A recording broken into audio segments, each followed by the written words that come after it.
Hello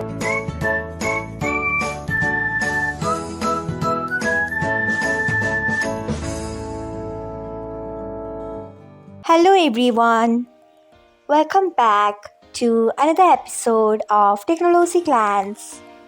Today, in this video, I'm going to guide you through how you can disable allow story sharing in messages on Instagram.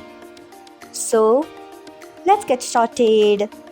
Firstly, open Instagram app in your device, then tap on profile icon. Next, tap on three lines icon.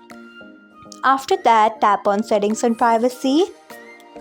Then scroll until you find sharing and remixes. Next, tap on it. After that, you can see the option of allow story sharing in messages.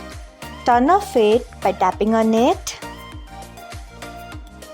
So, this is how you can disable allow story sharing in messages on Instagram.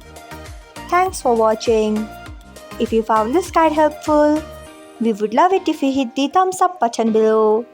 We upload great new tech tutorials like this one every day.